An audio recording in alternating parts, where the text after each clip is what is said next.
What's up, bro?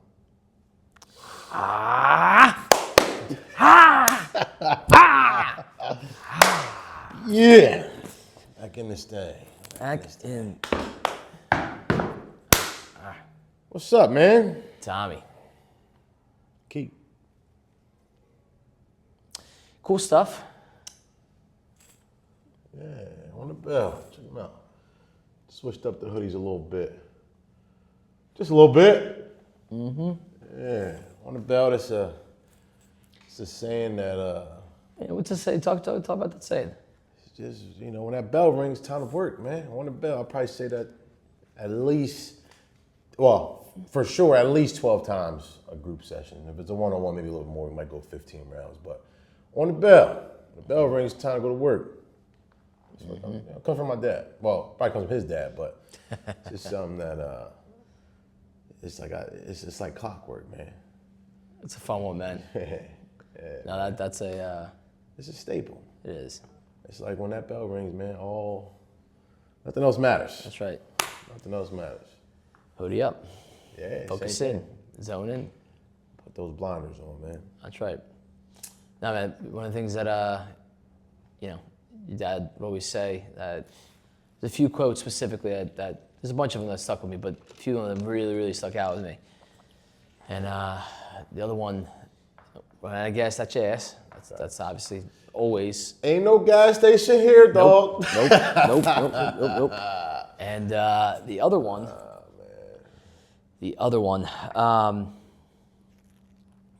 was, what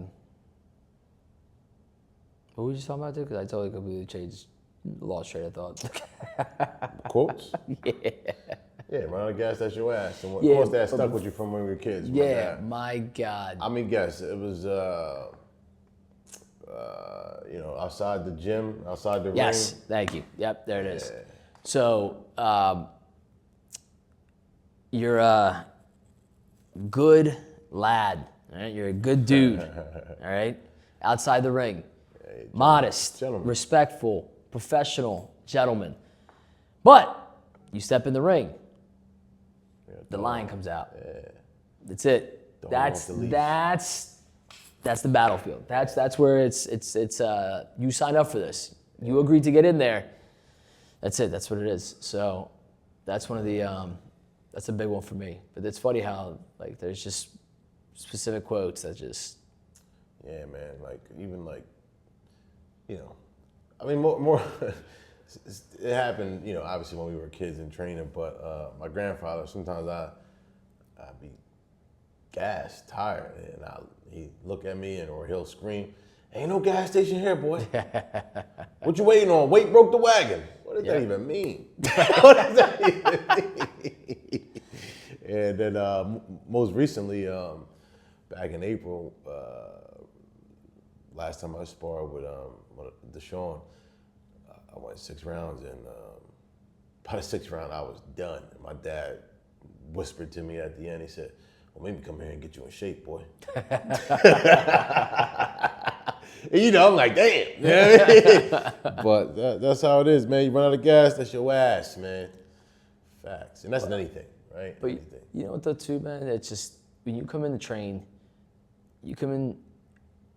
isn't it better to run out of gas in the gym? In the gym, even if it sucks, it doesn't feel good, this, that, whatever. But you run out of gas, now you know you got to get better. Because here's the thing, man. Your friends come out and see you. The crowd, everything is out there, and everyone's gonna let you know. You get knocked out, right? Everyone's gonna remind you of that until your next fight. So. Listen, get all the trial runs out in here. Yeah. So that feel your worst in here. Yes. Put yourself through it in the gym. Because that's where you want to, have the mistakes and, where you're working on things that make you uncomfortable, that aren't, that you aren't comfortable doing, right? Yeah. Do that in the gym. It's where you get better at. And yeah, man, if you put in the work and, you really get after it, when it comes time to perform, you should be okay. Yep. You should be okay. The greatest fighters, the greatest athletes, they put themselves through it in the gym day in and day out. And when it's time to perform, it's a whole nother person. Yeah. Yeah, man. But it's funny you said that. So I just saw a clip yesterday of Terrence Crawford. He's been off for, I think it's been 9 months since the Canelo fight. And he went back to the gym, and it was him talking. He says, my first day back in the gym since, the Canelo fight. And somehow I got myself in the sparring, whatever the guy's name, somebody that's another fighter in this gym or whatever. And that was before. He did a video of himself, he just warmed up, he was getting ready to spar. At the end, he comes back with another video. He said, yeah, I just got my ass kicked. And this is the greatest fighter, the baddest man on the planet right now, right? It's like 9 months off, he got his ass whipped because he hasn't been training. He had no reason, he retired. But, I think that lit a little bit of fire on him because he did get his ass handed to him. You know what I mean? So, but here's the thing: there's different ways to react, and this is something that I love my brother, and one of the things that he does such a good job of, he's coached me. He wasn't like my coach, but he coached me with so many different things in life. Growing up, I was very fortunate to have a big brother like him, and I watch him with his kids, and right now, I've been told you how many times how proud I am of my nieces with jiu-jitsu and that kind of thing, and they're at that 10, 11 stage, right, where things are changing. So the things that they like, they're becoming teens, right? And so they want to quit. Well, the older one wants to quit, and my brother, okay, well, why do you want to quit? Well, the one girl just smashes me, and I just can't beat her, so that's not a good reason, right? That's not a good reason, because when you're a kid, when you're new to something, when it's right, you want to run, but feed the fear. Help me out here. Feed the faith. Feed the faith. Starve the doubt. Oh, okay. Feed the faith, starve Wasn't the there a fear to it there? No, there was a fear, something like that. All right, but that's the thing is that there's so many times, right, where this is war. Feeding the faith, starving the doubt. That's what okay. It is. I had fear. There was another conversation I guess I was having where I was thinking of the fear piece, but you don't let fear decide, right? Because when people talk about how many superhero movies where they say they're like, I still have fear, I just don't let the fear overtake what I need to do, right? Courage isn't that you're not scared or you don't have a fear of whatever, because there's always consequences. But are you running from it, or are you just I'm good now, right? I think people that getting away from kids, but just in general, when people quit a sport, when people get away from what they're doing, if they quit for the wrong reasons, right? Some of the hockey players that we have that, they wanted to go hang out with their girlfriend instead of focus on what they have to do, because it takes a lot of work, right, to stay in there. Time, commitment, work. So much discipline, right? There's so much stuff that you have to say no to be able to be at the top of the level. And, when they quit, they go back and they go, damn, I wish I didn't do it for that, right? Because it's one thing when you choose to do it because there's a legit reason. But when you choose to do it for another thing that is fun, so understanding why are you quitting, why are you doing what you're doing, and I think that's the hard part about training is you got to get in, you got to work your ass off, you got to do those things so that you can be successful. But the question is when it hurts, because here this is the best place to get knocked out, right, and to go through all that pain. But when you go into the gym day after day and you're like, man, I just want to leave, I don't want to be here right now, and you're driving, right, and you're like, I know Tommy's gonna just Flitter's blood is all over the place. Tommy, it's messed up, bro. It's good for the room. Speaking of Flitter, I gotta get on Flitter. Where you been at, puppy dog? I haven't seen him since Wednesday last week. Wednesday he told me and Keith, he's like, yeah, I'll let you know about tomorrow, because he trains with us Thursday mornings. He's like, I'm gonna be at the beach this weekend. All right, cool.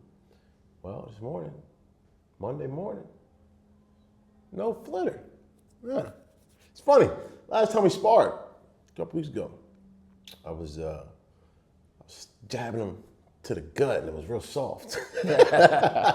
So what that means is you got to get back in here, man. What's going on? That was probably his best that last spar session was probably his best spar session. Yeah. So, Oh yeah, he did pretty well. He did pretty well, and but he just gotta get back to being the flitter that I came to know. You know. Nah, but we'll see you Wednesday morning, puppy dog. Well, Key won't, but see you Wednesday morning. Key will be out of town this week, so. Yeah. Yeah, man. But now, you're right though, man. Like in the gym is where and I've heard You work out the kinks. many stories. I don't care how bad of a fighter you are, how great of a fighter you are. Man, anybody could get put down in there. Yep. Everybody's a man. Nobody's invincible. I mean, women too, but I'm pretty sure Mike Tyson's been put on his behind. Ali's been put on his butt. Floyd's been whipped in the gym. It's just like, it happens, man. But nobody wins a sparring. But in the gym, when you're training, that's where you want to feel your worst. Yeah. You want to put yourself through it so that you're ready when it's time to perform. Yeah. That's for every sport. You know what I mean? But that's the whole thing, right? You work out, because the other thing too is like you're working on, it's funny actually, a lot of comedians talk about this, right? Like the great comedians, and they go to small nightclubs, right? Mm-hmm. And they work on the material, and it sucks when you're hitting jokes.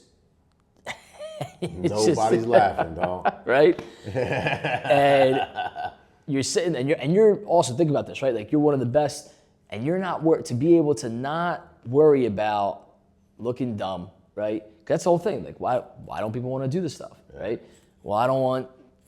Like you're really putting yourself out there, right? Like you're showing like how good are you, and but they work on their jokes, right? They work on their material, they work on their whole flow, so that when they get to the big stage, right? So when you see the big clips on YouTube or whatever, you go, wow, that guy's funny. Yeah. You don't see all the work that he did leading right? up to or it. she did, coming up to it. You see the finished product, right? But that's the whole thing is like the training, right? Like when you see guys on the ice, you see guys in the ring, the whole thing. It's all the work that was done, right? The days they didn't want to go to the gym, and actually I'll say Maria this morning is like a 5-day-a-weeker, Monday through Friday. She's in here, right?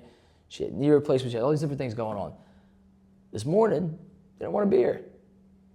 Still showed up, drove 25 minutes, did her workout. Yeah. It's yeah, man. It happens to all of us. Yep. And think about it. Collegiate athletes, professionals. How many times do you think this happens to them? Because that's what they do for a living. Yeah. You know what I mean? So there's going to be days where they don't want to do it. And they're like, man, I got to go to the gym again, or I got to go, gotta go to practice, and I got to do this, I got to do that, you got to watch what you eat, and it's a huge commitment if you want to be at a high level, man. Yeah. It's a huge commitment, man. But nah, man, that's all good stuff, man. I'm just thinking of all the good stuff we got coming up here with TA Boxing and our young lads. I'm excited, man. Excited. Yeah. Especially for Colt, man. Yeah. Looking forward to that. We should be Boy's hungry. wow. Man, I love that kid, man. He and his parents, I love how committed his parents are to what he's doing. He came to the fights with us in April. I think that's what really lit the fire in him, that he wanted to compete himself. But they also took him since then, he's been to 2 other events, pro events. Right. And he went to the fights this past weekend in Philly, and fearless. So at the fights in Newark, he went down and met all the pros. Yeah. Former heavyweight champion of the world, Shannon Briggs, a bunch of local guys, WBC champ. He just went down there, took him around 7-way and got in the mix. Like, you know what I mean? You know what? It takes a level of confidence to do that, right? So a certain level of confidence to do that. So anyway, he did the same thing this past weekend in Philly. And while he's there, he's just sending me pictures of everything. Yeah. And that's cool because, it's just to see him, because it's now become his element, right? Like he just loves being in the mix.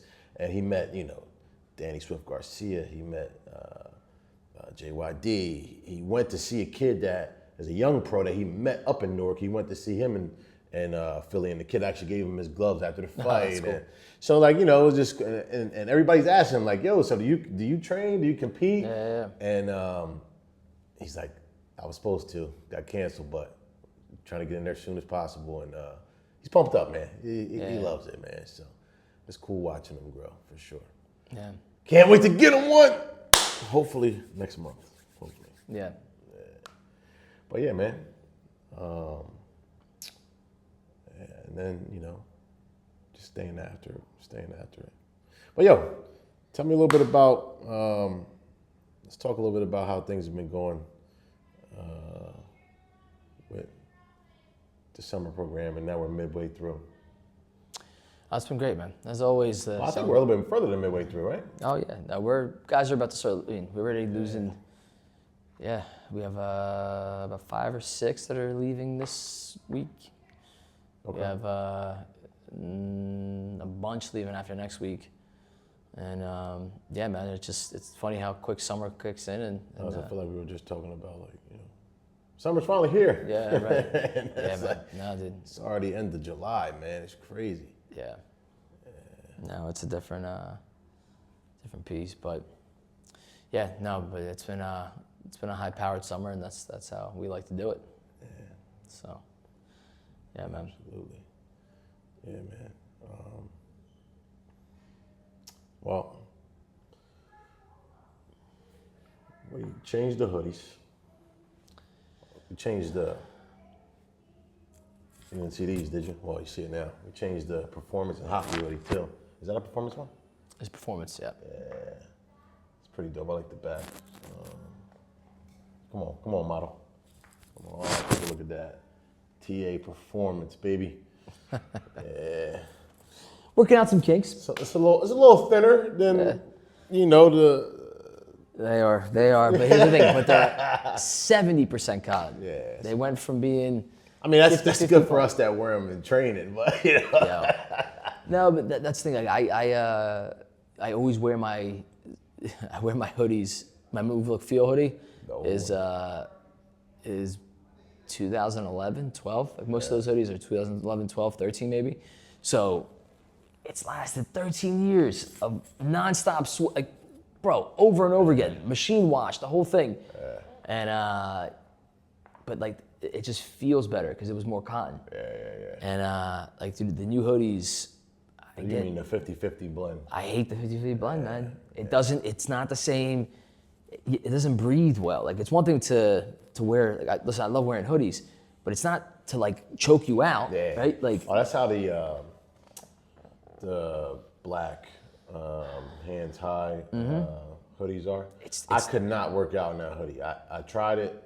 I switched it immediately. That's like a hoodie you wear out. You could. Yeah, you could. But yeah, like, you know, it's just. It's not meant to be. Yeah. No, it's like the ones that we have that are. The trainer ones? Like. I could not work in those if I got those It's either. not meant for that, right? Like it just, like people think they're just like, yeah, I want to wear the performance one. Until you start sweating in it. And you can't breathe. It just, you're stuck in that sweat. The heat is just stuck in there. Which, listen, man, if that's your thing, that's not why we wear hoodies, right? For those that don't know, hoodies are not worn to sweat it out. And then, I mean, you know, if that's something you like to do, you're good with it.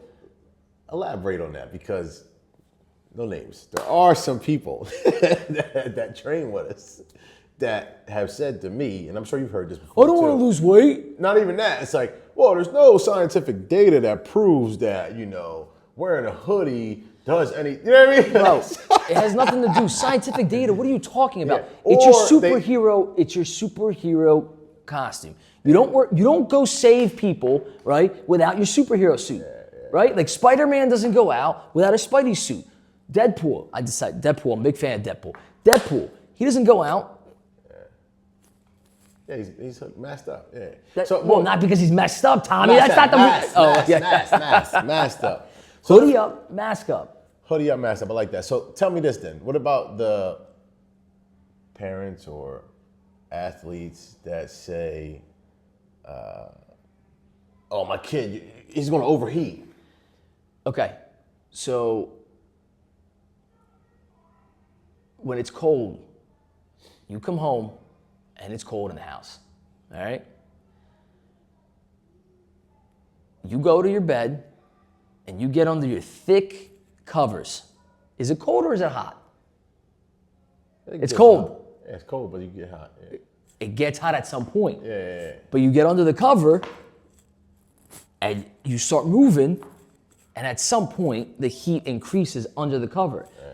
But it stays at a certain temperature until, so you're actually more protected in a hoodie than you are without a hoodie. So a lot of times when we do work on the field, the first 20 minutes we're in a hoodie. It's not because we're sick in the head, I mean, we are a little bit, but it's also because you're actually more protected in your hoodie. And two, don't get me wrong, you don't go out in a hoodie if you've never trained in a hoodie. Yeah. Just like barefoot shoes or like the minimal shoes and that kind of stuff. You don't go do that. You don't start squatting 500 pounds if you've never squatted anything, right? There's a build up to the different pieces. But mentally, when you put the hoodie on, the whole point of the hoodie really is, horse with blinders, focus in, again, it's your superhero. Just get to it. Just get to it. It's for me, I can't work out without a hoodie anymore because it's my all right, game time. Yeah, I hated them at first. I hated them at first. I used to wear like a baggy hoodie as like a pump cover when I would train. And then I would get a sweat, pump, take it off. I know that's not your terminology, but but when I started training here, which is coming up on 3 years ago, I think I might have said this before, but you were there. It was early in the morning. You had a young girl and her dad in the gym. Yeah. And we had finished our session, and Key had a one-on-one, and he got on the young girl about not having her hoodie. And she might have been, 15, 16? Yep. And she turned and looked at me. This girl don't know me from a can of paint and said, he doesn't have his hoodie on. He's never forgot that. Trauma. PTSD right there. So yeah, no, ever since then I started wearing a hoodie. And it sucked at first, man. It really did. But now, I mean, it's, like I said, it's almost 3 years. Now, I can't work out without a hoodie. Yeah. I just can't. Even if I'm going on a run in the neighborhood with like Haley or whatever, like it could be, 100 degrees outside. I still have to put a hoodie on. Same. You know what I mean? It is. No, man, listen, the hoodie piece, again, it's a focus point. Like, there's too many times where, like, dude, wear the cute little Lululemon stuff, okay? There's another word that I wanted to use there. You wear the cute little Lululemon stuff when you're out walking around in the market and you're, like, you worked for it, do it. But in the gym, lock yourself up, focus in on what the deal is. Don't look yourself in the mirror. Stop checking out what you look like. It's not about that. In the gym is where we put the work in. Coming back to where we started this whole conversation today. When it comes down to it, get the work in here so that when you go out there, you feel great. You're good. But do the work. Do the work. Focus in. Hoodie up. Nice. One of the best parts of the hoodie is taking it off after workout. Earn it. You want to take it off? Finish the workout. Yeah, man. But yeah, new hoodies, new style. Change it up just a little bit. Yeah, I like it. And UTP down the sleeve. You know what it is. Unleash the potential. Ha ha. Yeah, man. Tommy. Good stuff, bro. Privilege and an honor. Yes, sir.